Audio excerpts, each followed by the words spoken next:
Hello दोस्तों, कैसे हैं आप। आशा करता हूँ मस्त होंगे, बिंदास होंगे और आराम से जिस भी काम में लगे हैं, स्टडी में, अन्य जो भी आराम से चल रहा होगा। आज फिर हम एक क्वेश्चन लेके आए हैं UPSC mains paper first, old history का मतलब एशियंट हिस्ट्री का मेंस का क्वेश्चन है। तो आइए क्वेश्चन देखते हैं कि भारत की प्राचीन सभ्यता मिस्र, मेसोपोटामिया और ग्रीस सभ्यताओं से इस बात में भिन्न है कि भारतीय उपमहाद्वीप की परंपराएं आज तक भंग हुए बिना परिरक्षित की गई हैं। टिप्पणी करें। तो एक बात आप लोग बिल्कुल समझ लीजिए कि यूपीएससी जब भी क्वेश्चन पूछता है तो उसका वर्तमान में कहीं ना कहीं कनेक्शन होता ज़रूर है, तभी वो क्वेश्चन पूछेगा। इस परिप्रेक्ष्य में मोटा तौर पर मैं बता दूं कि पुराने ज़माने जो हमारे सिंधु घाटी सभ्यता, वैदिक सभ्यता थी, उसके बहुत सारे उस समय के जो स्पेसिफिकेशन हैं और वर्तमान में हमें दृष्टिगोचर नज़र आते हैं। तो आइए देखते हैं। मिस्र की सभ्यता के बाद मिस्र सभ्यता की बात करते हैं। तो मिस्र सभ्यता के लोग जो रहते थे या उनका जो समाज था, प्रकृति पूजा का बहुदेववाद को मानने वाला था। लेकिन वर्तमान में और उनके जो शव थे उनको मम्मी के रूप में जो भी केमिकल लगाते हों उससे सुरक्षित रखते थे। क्या आज वहाँ पर ये चीज़ नज़र आती है? नहीं नज़र आती है। वहाँ पे हो गया है अब इस्लाम धर्म, और इस्लाम धर्म में एक ऐश्वर्यवाद की मान्यता हो गई है, तो ये पूरी तरह खारिज हो जाता है मामला। वहीं हम आते हैं भारत की सिंधु घाटी सभ्यता पर। तो मातृ देवी पशुपति शिव की पूजा उस समय से लगा के अभी तक वर्तमान में हमको नज़र आती है। वैदिक सभ्यता के धार्मिक कर्मकांड, हवन, यज्ञ,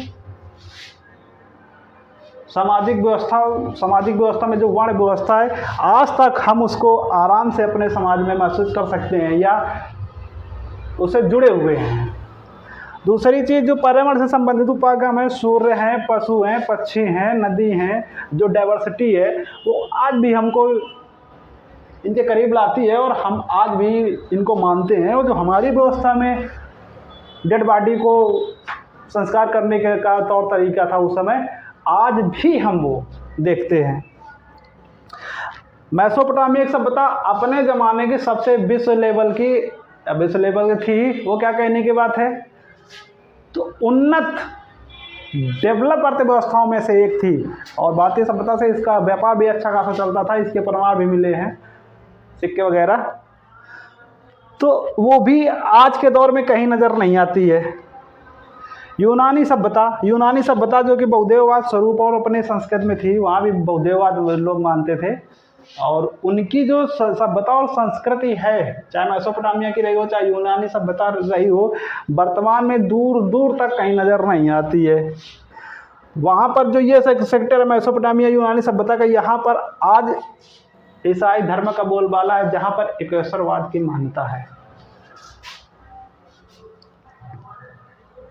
फिर आते हैं इसी परिप्रेक्ष्य में भारत में हमारे यहाँ जो मंदिर निर्माण प्रक्रिया और पूजा अर्चना की व्यवस्था जो गुप्त काल के पहले से चालू होती है, हम आज तक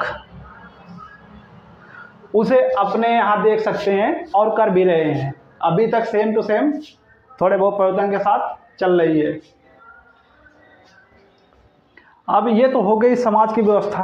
अब भाषा, जैसे मैं मिस्र सभ्यता की भाषा काप्टिक थी, आज कहीं दूर दूर तक नज़र नहीं आती है गई। लेकिन हमारे यहाँ की जो भाषा थी तमिल और संस्कृत, आज भी वर्तमान स्वरूप में परिरक्षित है और चल रही है, कोई दिक्कत नहीं होने वाली है। और उस समय की जो ब्राह्मी लिपि थी, हमारी आज की लिपि का आधार बनी हुई है। फिर आते हैं कि पुराने भारतीय सभ्यता जो पुरानी रही है, वहाँ का रहन सहन, खान पान का तौर तरीका, रहन सहन और वस्त्र वगैरह, पहनावा, आज भी हमारे सामाजिक जीवन से इतना जुड़ा हुआ है कि मानो एक वो शरीर का अंग जैसा हो गया, उससे कोई अलग कर ही नहीं सकता है।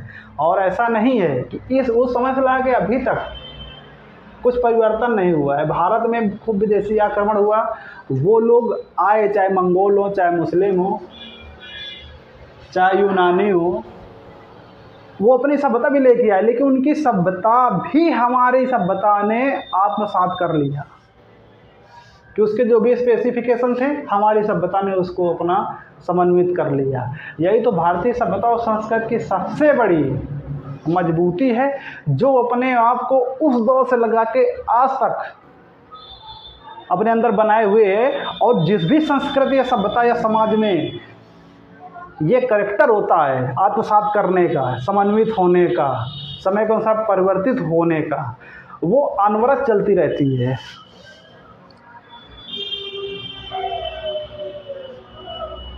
तो ये क्वेश्चन था और ये मुख्य डाट बिंदु थे, आप समझ लीजिए। राइटिंग करना है राइटिंग कर लीजिए। हाँ, अगर मेरे वीडियो पसंद आ रहे हैं, आपके पास पहुंच रहे हैं, तो सिर्फ सब्सक्राइब कर लीजिए, लाइक करिए ना करिए, कमेंट भी दे दीजिए मन हो तो। Okay, thank you.